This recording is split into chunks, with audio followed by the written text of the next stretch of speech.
Olá, gente, bom dia, bom domingo para todas e todos que nos acompanham aqui no Portal Desacato. Esse é o programa Palavra Nua, nós estamos aqui no suporte técnico, na produção do programa, nessa edição belíssima que sempre faz a jornalista Júlia Sajorato, para receber uma pessoa muito especial, que faz parte também da nossa vida enquanto militantes que somos da Pastoral da Juventude do Meio Popular. Ele é o Enildo Luiz Gouveia, professor do Instituto Federal de Pernambuco, campus do Recife, assessor regional da PJMP Nordeste 2 e coordenador do Grito dos Excluídos. E tem muito mais coisas, né, que a gente vai deixar lá na descrição também para quem quiser conhecer mais o Enildo. Bom dia, Enildo, como está você? Eu sei que você está com uma camiseta homenageando a gente, né? Inclusive, estávamos torcendo para a Argentina outro dia, então muito obrigada. Tudo bem contigo, apesar de tudo? Tudo, Cláudia, e a todos que compõem aí o Portal Desacato, o programa Palavra Nua, é um prazer imenso, né, estar falando aqui diretamente de Pernambuco, faixa litorânea, né, para o interior de Santa Catarina, né, a gente está distante, mas está unido, né, não é a distância geográfica que nos separa, aos nossos ideais, as nossas convicções nos unem, né? Fazem a gente superar essas barreiras geográficas, espaciais. Exatamente, essas relações aí que têm nos salvado também nesse contexto todo da antipolítica, dessa pandemia da Covid-19 também. Eu estou sem a imagem do Enildo aqui, agora voltou. Já avisar a nossa audiência, né, que nós estamos gravando esse programa num dia que está chovendo bastante aí pelo Enildo, então pode ser que às vezes caia um pouquinho a internet, mas a gente vai tocando em frente, né, que é dessa forma que a gente faz. Enildo, gostaria de começar com você contando um pouquinho do teu lugar de vida, onde você nasceu, quem é você, quem é a tua família, como foi a tua infância, para que a nossa audiência também te conheça um pouquinho melhor. Pode ser assim? Tranquilo. Então, vamos lá, né? Eu nasci no ano de 1979, sou recifense, nasci no Recife, mas nunca morei no Recife. Eu sou aqui metropolitano, né? Então, minha vida quase toda eu morei aqui numa cidade chamada Cabo de Santo Agostinho, que é pertinho de Recife, né? Também na faixa litorânea. E atualmente, há cerca de 7 anos, um pouco mais de 7 anos, eu moro numa outra cidade ainda mais próxima de Recife, que na verdade é uma cidade que você não consegue separar bem, né?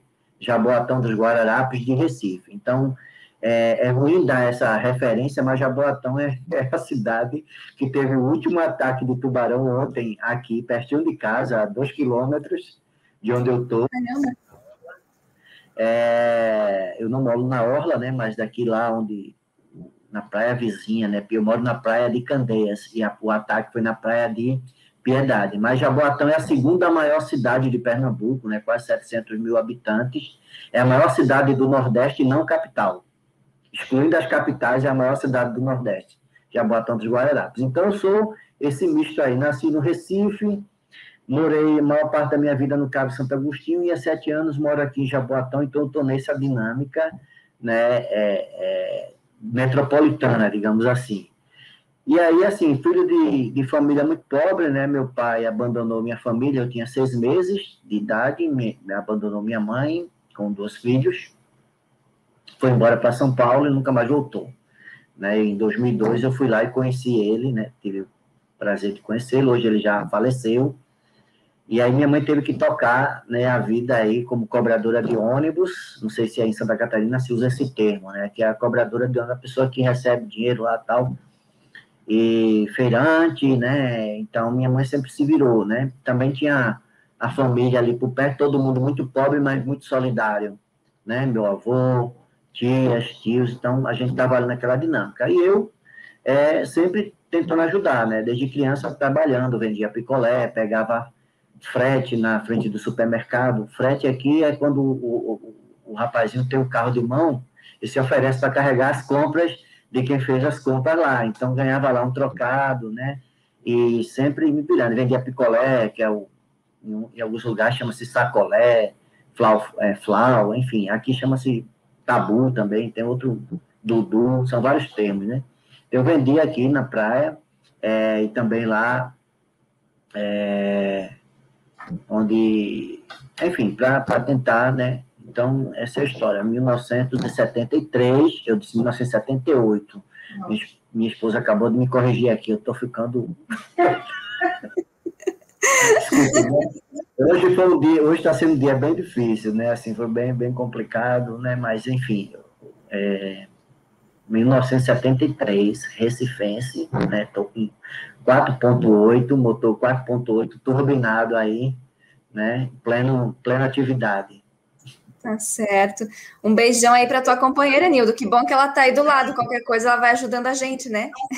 Ela ouviu aqui e me corrigiu, mas não foi querendo esconder a idade, não, viu, gente? Foi a perturbação. Foi erro mesmo aqui do HD. E aí, assim, né? Aí, pronto, aí teve essa história toda de vida, né? Comecei a trabalhar, e aí a grande mudança, né? Que eu digo assim, da minha vida se dá quando eu entro aos meus 14 ou 15 anos, no grupo de jovens da Igreja Católica, e a partir do grupo de jovens eu conheço a Pastoral da Juventude do Meio Popular. Aí veio a questão, começa a consciência, né, crítica, reflexiva, tal, política, né, e depois o outro grande salto é quando eu consigo entrar numa universidade. Na época não tinha ProUni, nada, ou era universidade pública ou não era, né? Então, para mim, já trabalhava na época, né? Então, peitei uma universidade, entrei na Universidade Federal de Pernambuco, né? Para cursar licenciatura em Geografia, curso noturno, né? Todas as dificuldades de largar do trabalho e ir para lá, me formei. E aí, esse curso superior, ele me abriu realmente outras oportunidades, tanto vista profissional, né? Financeiro, e aí consegui ajudar mais, né?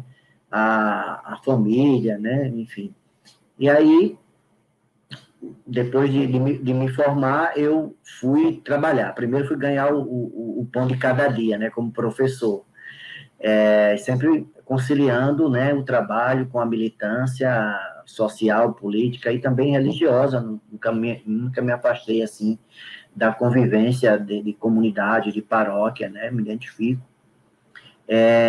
E depois de um bom tempo, aí fiz o mestrado, fiz o doutorado, terminei o doutorado em 2017, e ainda em 2012 eu passei no concurso do Instituto Federal, né? Na época da expansão dos institutos, então abria muitos concursos, eu passei em um, né?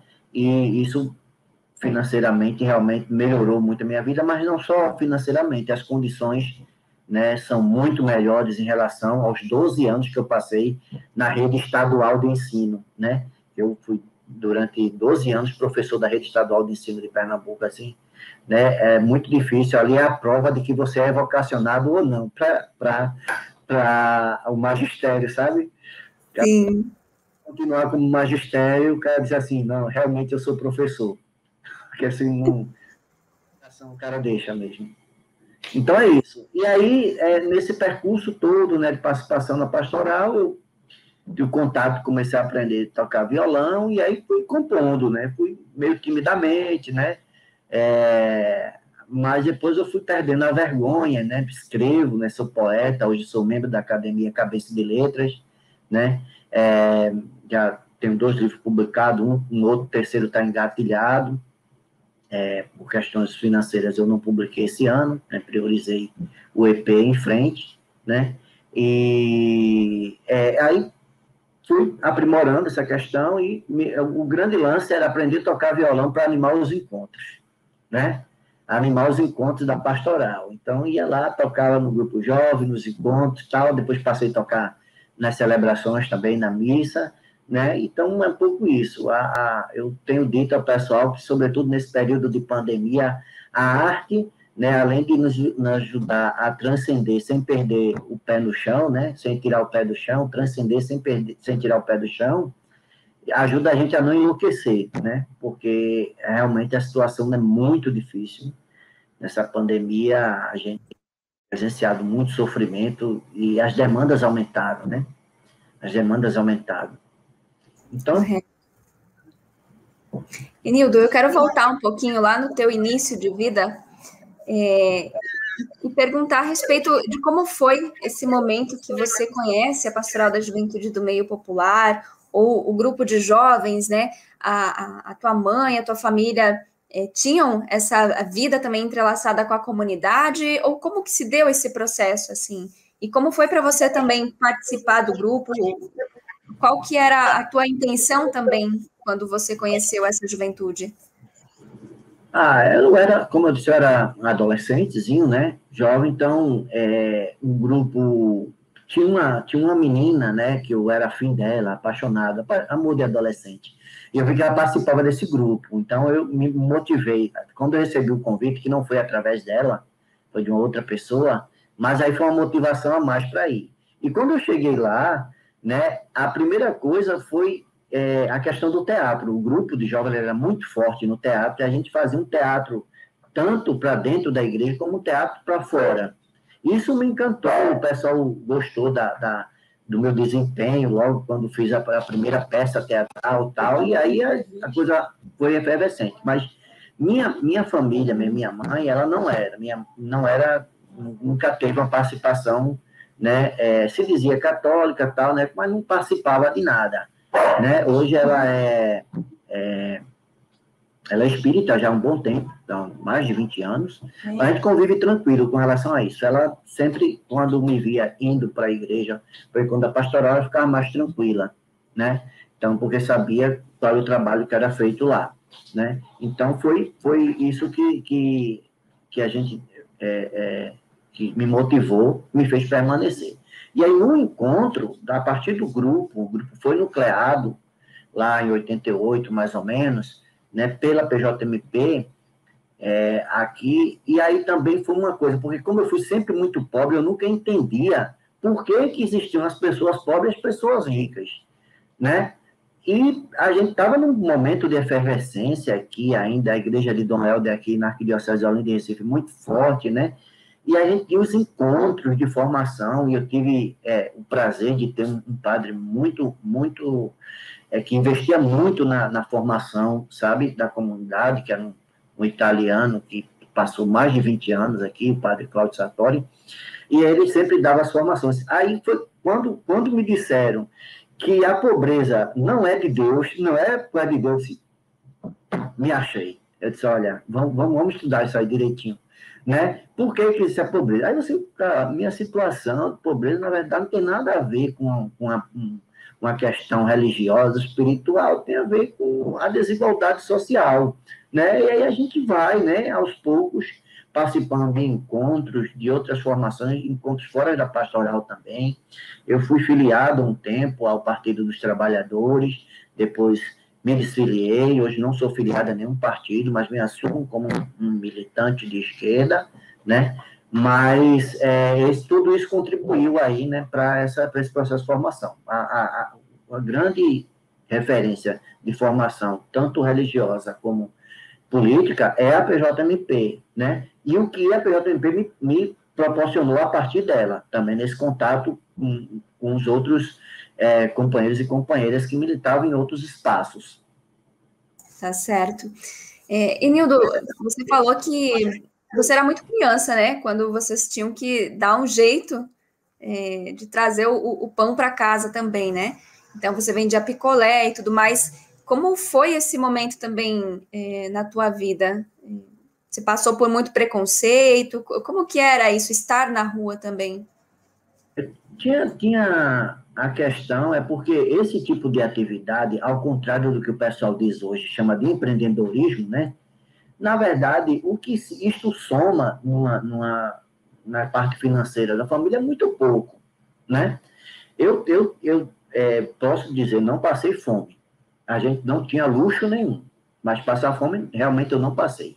Mas a situação era bem difícil, né? Era bem difícil. E aí, mas minha mãe, ela tinha uma coisa que era o seguinte: primeiro a escola. Ela jamais deixou faltar a escola para ir vender picolé. Primeiro era a escola. Então, ela não concluiu o ensino médio, né? Ela fez, na época, lá até o segundo ano magistério, mas não terminou, né? Então, acho que talvez por ter feito magistério, então tinha essa questão de de valorização da educação, né? Embora fosse aquela escola pública que a gente conhece, né? Problemática, falta de professores, falta de estrutura, mas era o que tinha. Então, minha mãe nunca permitiu que a gente deixasse a escola para fazer essas atividades. Então, sempre a escola vinha em primeiro lugar. E aí eu, né, fui seguir essa orientação dela. Agora, nos finais de semana, sobretudo, ia para a feira livre, vender banana, vender picolé, e eu confesso, eu tinha vergonha. E como eu não tinha ainda uma consciência formada, eu dizia assim, mas por que os outros têm o direito a ir jogar bola e passear no shopping e eu tenho que vir para cá, sabe? E quando eu via um outro colega meu que estudava comigo, ou que eu conhecia da rua tal, eu tinha vergonha. Eu tinha vergonha porque eu estava sendo privado, né, uma parte assim da minha vida para ter que ajudar em casa, né? E aí quando você ia na casa de alguns colegas, aí você começa a fazer aquelas comparações, na casa de fulano tem isso, na minha não tem. A gente não tinha TV, Cláudia. A gente não tinha TV em casa. Criança sem TV em casa, né? Mesmo considerando que aí você tinha já na década de 80, mas a TV já estava nos lares. Então, o grande sonho de consumo era ter uma TV em casa. E eu me lembro que a primeira TV que a gente teve em casa foi uma TV de segunda mão, ou seja, uma TV usada que minha mãe conseguiu comprar, já toda avariada, assim, com uma série de problemas lá, uns negócios que já estava quebrado, mas funcionava o básico e foi uma alegria de casa, tá certo? Então, mas até então a gente só dizia assim, não, ficava com a vergonha, né, de não ter algumas coisas que os outros colegas tinham, mas não conseguia entender o porquê das coisas. E aí eu acho legal, né, que depois de todo esse tempo, né, de ter chegado hoje numa situação razoável para boa, né, assim, tanto profissionalmente e tal, não ter deixado isso de lado, né, de vez em quando eu recebo convite para, no próprio bairro, né, falar um pouco dessa história. Nunca gosto de me colocar como exemplo, não. Mas acho que precisa ser relatado essas coisas, né, para a gente valorizar também, né, valorizar as conquistas, valorizar até o sofrimento mesmo que a gente passou, né, a gente tira um pouco de aprendizagem disso. Sabe? Com certeza. Bola, sabe? Eu jogava bola, eu trelava também, aproveitava as aulas de educação física e ia jogar bola, né? Jogar bola não, atrapalhar os outros, porque eu nunca fui um bom jogador, não. E futebol, não. Tá certo. E em que momento, Enildo, que você pensou também de procurar o teu pai, né? E como foi também viver a ausência dele na casa de vocês? Então, a presença de um pai, né, realmente afeta. Só que, assim, eu morava nos fundos da casa do meu avô. Então, a referência masculina que eu tenho é do meu avô. Meu avô, ele trazia o doce quando largava do trabalho. Meu avô me levava para o campo de futebol, entendeu? Não era o pai, era o pai duas vezes, porque era avô é pai duas vezes, né? Então, ele morreu em 91, né? Mas ele, de certa forma, cobriu essa parte. Eu nunca tive muitos problemas de carência afetiva pela ausência do pai. Agora, eu fui em 2002 a São Paulo, e aí eu tenho que confessar aqui, eu não fui para encontrá-lo. Eu fui para a Assembleia Nacional da PJMP, que teve lá em Campinas em 2002, e aí eu aproveitei e fiz contato com a minha família para ir lá. Mas não vou dizer que a motivação foi conhecer meu pai, tá certo? Então, não guardei mágoa dele, né? A tratei ele bem, ele me tratou bem, perguntou pela família, tudinho. Ele morreu em 2016, né? Eu já soube depois, minha mãe guardou a informação porque eu estava concluindo o doutorado, ela não queria atrapalhar a minha vida, veja só. Mas recebi tranquilamente, lamentei, evidentemente, mas isso não chegou a ser uma coisa assim determinante, porque eu tive a presença do meu avô, sabe? A presença que ele segurava as pontas quando minha mãe estava desempregada, né? Ele levava, né? Quando minha mãe chegava arretada da vida, que ia dar uma pisa na gente, né? Aí ele tirava a gente de lá, né? Às vezes para acalmar minha mãe, ou então depois da gente ver a gente chorando, aí ele levava para dar um doce, uma água. Então, essa é a lembrança que eu tinha do meu avô, que era a lembrança masculina, a presença masculina mais significativa que eu tive, né, na minha infância até uma parte da adolescência. Tá certo. E esse menino aí que virou doutor, Enildo, como foi também para a tua família, né? Que você sempre fala que vocês eram muito... Oi, tá me ouvindo? Deixa eu te dizer, foi o primeiro da família a ter um curso superior. Olha. Foi o primeiro, considerando os primos, né? Primas, então foi o primeiro. Hoje a gente já tem uma geração aí da família que eu tenho um sobrinho que está fazendo educação física, eu tenho primos que se formaram em outros cursos, né? Tem até um primo que é prefeito agora do município do Cabo de Santo Agostinho, né? Que é uma cidade importante aqui, quarta maior economia, 210 mil habitantes, então não é uma cidade pequena. Mas ele fez administração, né? Um pouco mais novo que eu. Aí você já tem alguns que fizeram o superior, mas eu fui o primeiro, né? A puxar o cordãozinho aí, né? E aí foi, evidentemente, uma alegria muito grande, né? E não tinha inicialmente essa pretensão de fazer uma pós-graduação, mas eu peguei gosto, né? Peguei gosto depois. Eu fiz antes uma especialização, né? Lato sensu, e daí eu atinei assim para essa questão da pós-graduação estrito sensu. Então, fiz o mestrado e doutorado em João Pessoa, na UFPB, porque lá tinha uma linha de pesquisa que me interessava, que é a linha de recursos hídricos, água, né? Água e meio ambiente, que é a área que eu profissionalmente atuo, né? Como dou aula e desenvolvo projeto de pesquisa e extensão. Mas o primeiro a fazer na graduação, o primeiro a fazer uma pós também, e o único até agora a ter mestrado e doutorado, né? Mas eu sempre digo, eu encontrei agora há pouco, uns 15 dias, 20 dias atrás, um colega de infância, e ele disse, Enildo, você é o único doutor que eu conheço aqui em Pontezinha. Eu disse, obrigado, o nome dele é Davi. Eu disse, obrigado, Davi, mas eu não me regozijo por isso, não.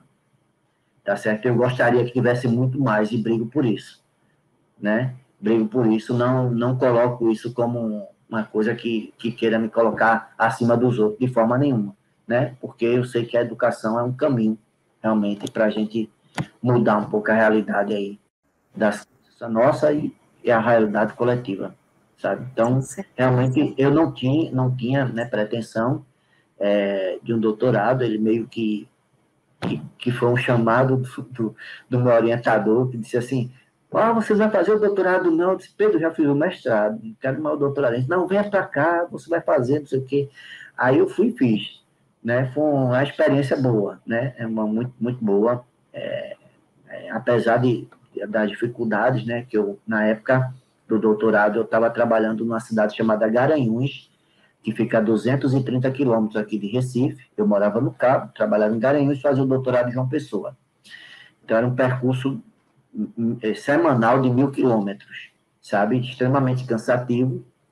Em Garanhuns, uma cidade belíssima, conhecida aqui como a Suíça Pernambucana. O povo exagera aqui demais, né? Porque lá é bem friozinho, chega a dar 12 graus. Não baixa disso não, viu? Eu vi outro dia aí que o pessoal estava com 0 graus, 4 graus, não. 12 já está até excessivamente aqui para Pernambuco, né? Mas, aí trabalhei lá quase 3 anos, depois o Campus Recife me puxou, né, de Garanhuns, me chamou, porque precisavam de alguém que trabalhasse na minha área, né, de recursos hídricos e ambiental aqui em Recife, e aí ficou mais perto de casa, da família, todo mundo. Entendi. Tá, mas e nesse período aí que você também estava estudando, fazendo as formações, aonde ficaram as canções nesse momento? E eu sei que você tem um CD, né, que tá rodando aí. Como é que tá tudo isso? Então, eu sempre estava compondo e guardando, né? Compondo e guardando a letra, né? Eu gravava o áudio no celular para não esquecer a melodia. E quando foi em 2018, né? Eu tive uma folga financeira e eu me programei e disse, eu vou gravar. vou gravar algumas músicas. E gravei um CD com 15 músicas, né, que é Um Longo Caminho, o nome do CD. E ele levei lá para o congresso da PJMP em Goiânia, né, esse CD, apresentei lá, e lancei algumas plataformas, mas sempre muito na loucura minha, né, sem muito planejamento, né. E esse ano, aí sim, eu fiz uma coisa mais programada, né, eu lancei, né, sexta-feira passada, um EP, que é apenas 7 músicas, né, esse termo eu não conhecia, foi o rapaz que produziu o CD, disse, não, o seu é Nildo. Existe o CD que é 10, 12 músicas, e tem EP que a turma lança com 3 músicas, 5 músicas no máximo, eu lancei um com 7, né, mas aí eu pude, né, trabalhar isso de uma forma melhor, com mais tempo, né, foi mais caro, né, mas não tenho pretensão alguma de ganhar algum recurso com isso, foi tudo para em prol da causa, né, eu até brinco com o pessoal, disse, olha, se eu fosse sobreviver de arte, eu estava lascado, porque depois de 20 anos de sala de aula, a voz da gente já não é a mesma, né, então, Claudinha é que tem a voz bonita e que canta 5 canções aí comigo no EP, e eu vou lá né, só na produção, digamos assim, mas canto também. E aí, coloquei à disposição enquanto o de 2018, né, que é Um Longo Caminho, ele mistura músicas com temas sociais e músicas numa pegada mais religiosa, né, músicas sobre Maria, né, músicas com temas católicos, o EP em frente, ele é todo na base da resistência, né? Então, questões ambientais, reforma agrária, né?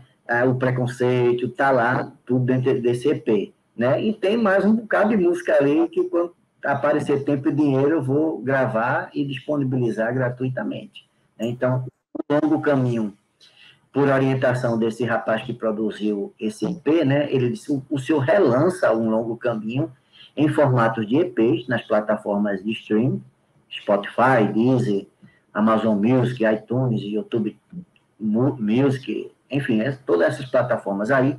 Ele me aconselhou lançar, então eu fiz dividir Um Longo Caminho em 3 blocos de 5 canções. Lancei em abril, maio, junho, né? 23 de abril, 23 de maio, 23 de junho, relancei Um Longo Caminho em formato de pacotinhos, né? Então, quem entra lá no Spotify vai ver lá, Nildo, aí tem Um Longo Caminho volume 2, Um Longo Caminho volume 3, né? Todas músicas gravadas em 2018. E o EP, em frente, né? Foi lançado sexta-feira passada, dia 9, por ocasião do aniversário da PJMP, ele tem 7 canções, e aí eu lancei ele de uma vez só, né? Dessa forma mais organizado, né? Do que as outras canções que eu fiz.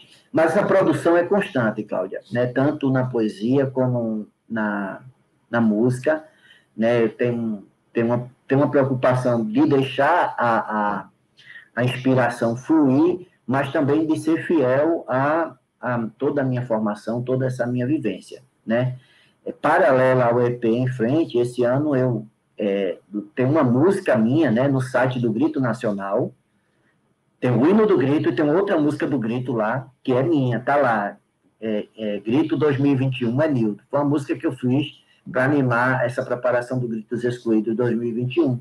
E uma outra música que eu gravei também está concorrendo aqui num concurso interno na Arquidiocese de Olinda e Recife. Então, é uma loucura, assim, né? Eu sou hiperativo, digamos assim, de produção. Sem conciliando aí também a parte profissional, né? As coisas pessoais também. Tá certo. E você trouxe esse elemento do Grito dos Excluídos e Excluídas, né, Nildo? Você é o coordenador aí da região, e eu gostaria de trazer que você trouxesse alguns elementos, né? Porque o Grito também traz um tema bem importante nesse ano, a gente até anotou aqui, vida em primeiro lugar, na luta por participação popular, saúde, comida, moradia, trabalho e renda já.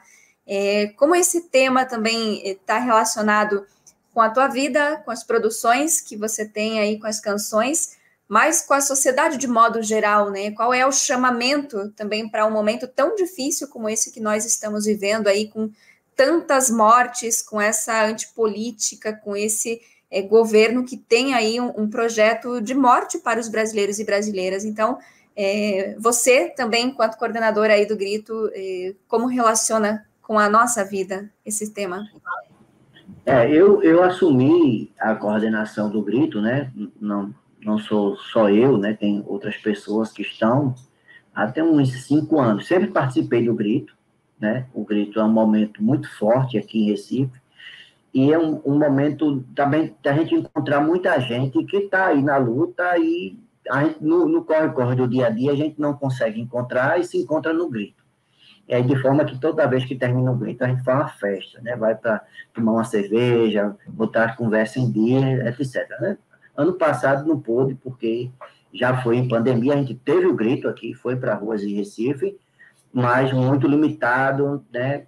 Com aquela de público, de fila indiana, de álcool gel, enfim, distanciamento. Então, tem sido duplamente difícil construir o Grito nesse período de pandemia, mas a gente está aí mantendo, né, essa organização do Grito. Eu acho muito interessante, pelo menos aqui em Recife, porque o Grito ele é um fórum, chamado Fórum Dom Helder Câmara, que organiza o Grito, né? A gente chama Grito porque é mais fácil, mas é um Fórum Dom Helder Câmara, que organiza.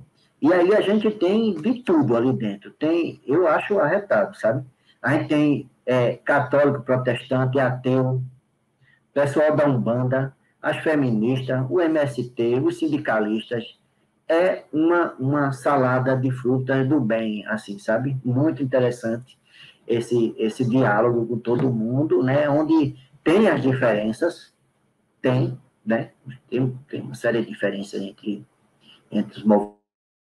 as pautas, mas aquele momento do Grito é da gente somar naquilo que a gente converge, e não para ressaltar as diferenças, mas para ressaltar o que a gente tem em comum, né? E o que a gente tem em comum? A gente tem em comum esta realidade que você falou aí, né? É essa pauta que o Grito traz esse ano de participação popular, trabalho, moradia, saúde, todo mundo está sentindo na pele, né?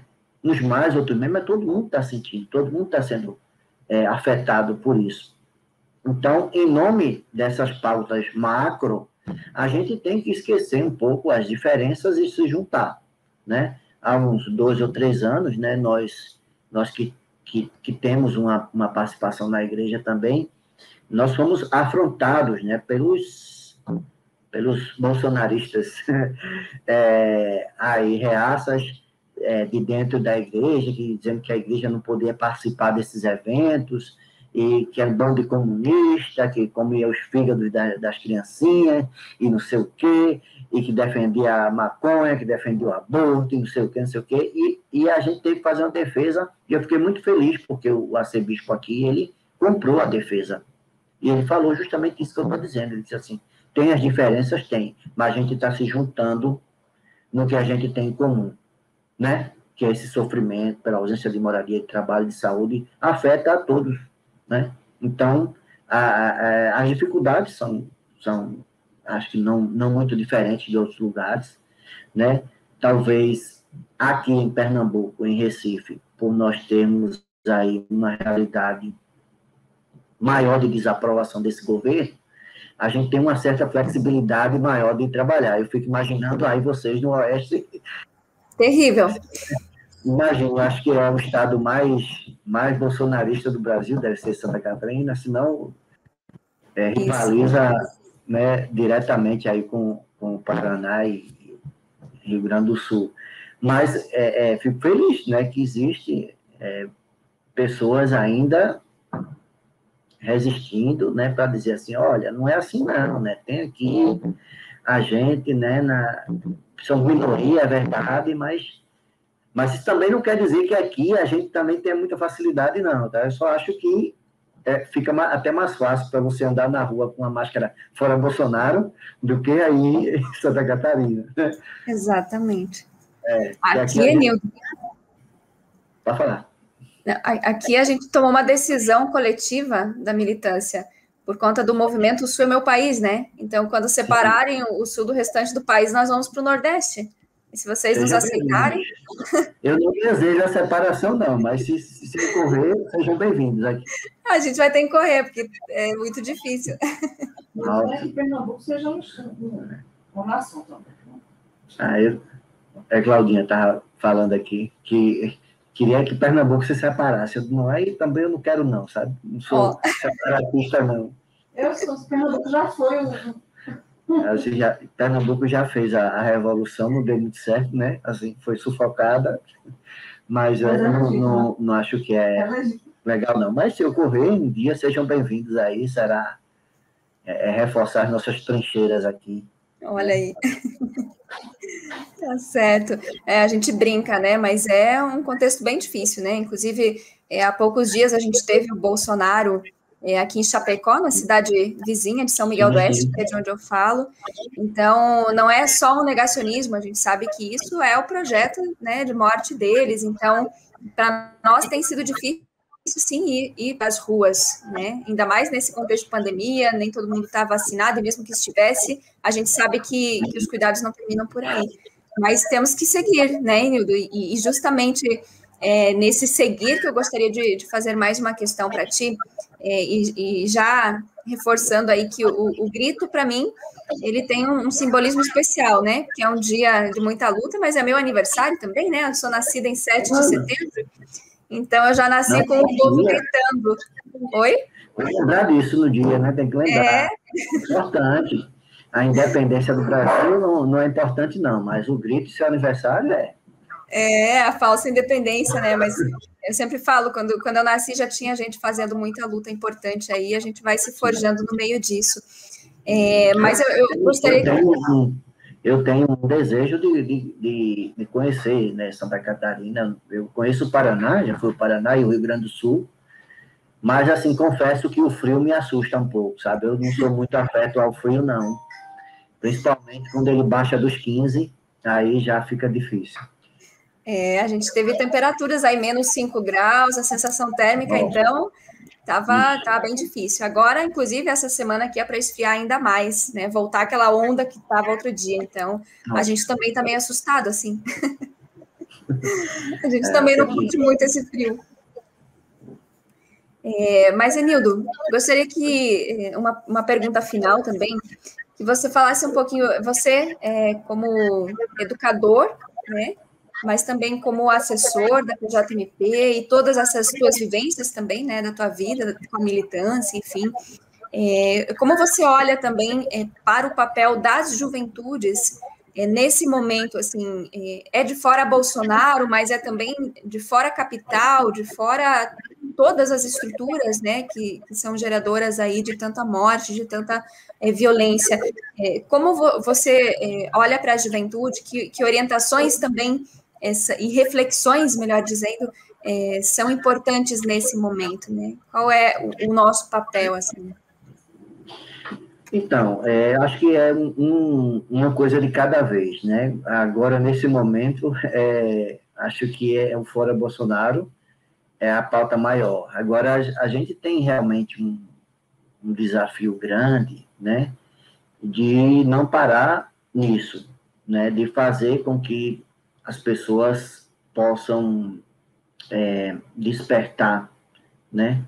A gente não pode... Tem muita gente, né, que vai no oba-oba, tanto lá do Fora Dilma, né, em 2016, 2013, 14, 15, 16, né, muita gente foi sem saber o que é que se estava, né, como agora, assim, que ótimo que agora, né, é o Fora Bolsonaro, mas a gente precisa transformar essa indignação num... mais sólida, sabe? Eu lembro, Cláudia, que aí é um alerta que a gente tem que ter para todo mundo, independente de jovem ou adulto, e que milita aí. Nós tínhamos ali em 2017, 2016, 2017, eu me lembro muito bem, e também até o início de 2018,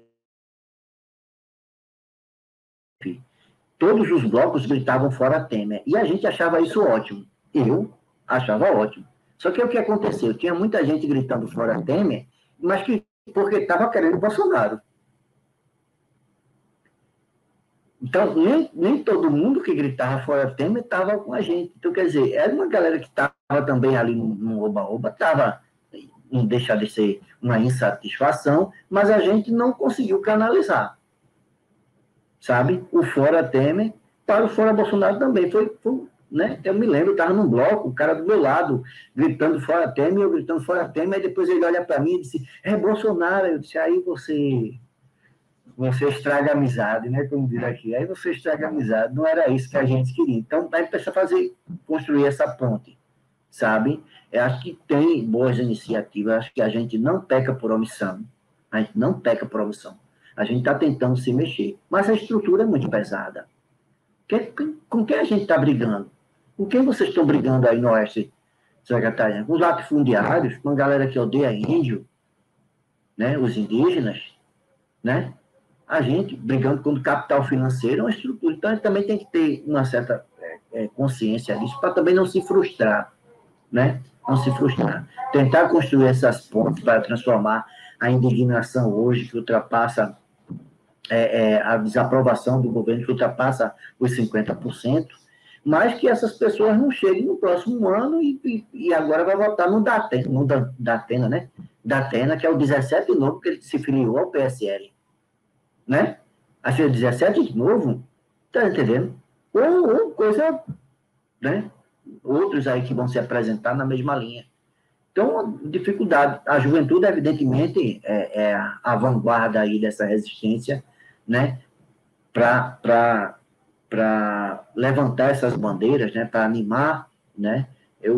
Aqui no Grito, a gente tem uma presença forte, assim, do movimento estudantil, do Levante Popular, né, que é sempre muito animado lá com as baterias, né, com a disponibilização dos seus estudantes, sobretudo de direito, para fazer, né, assessoria popular, acompanhamento de companheiros e companheiras que têm problemas, né, em virtude da sua atuação. Mas é isso, né, a gente eu confio plenamente, né, mas a gente precisa estar o tempo todo fazendo esse pensamento, essa reflexão, né, sobre o nosso agir, e acho que o maior desafio hoje mesmo é o fora Bolsonaro, primeira pauta, e depois vem as outras, né? Primeira maior que nos está nos unindo agora é a maioria da população brasileira, tá certo? Depois a gente vai tentar fazer as outras, né? E que o fora do Bolsonaro não seja como foi o fora Temer, né? Que boa parte, né, migrou do fora Temer para votar no 17. Aí, caramba, não fez nada, né?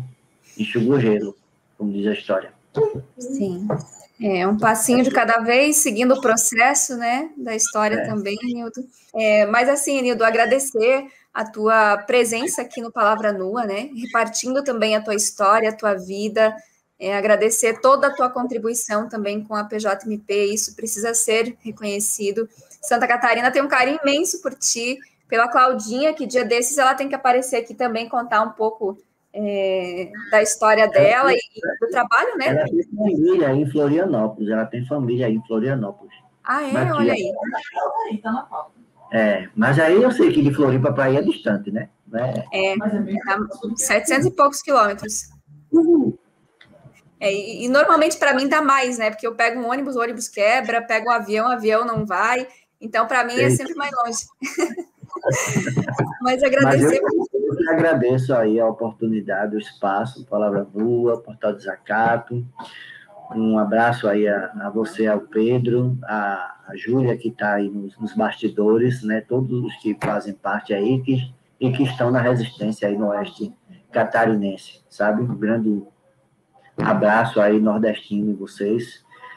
E estamos juntos. Tamo junto, sim. Claudinha tá mandando um abraço também, tá dizendo aqui. Oh, coisa boa.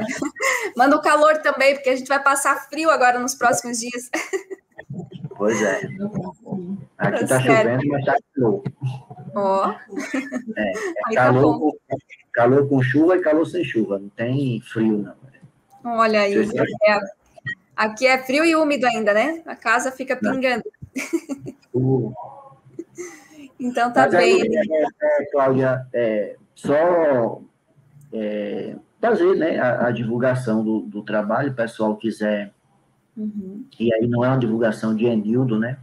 Eu acredito realmente naquele, eu fiz uma produção voltada para animar a caminhada. As músicas do EP em frente, elas são todas voltadas aí para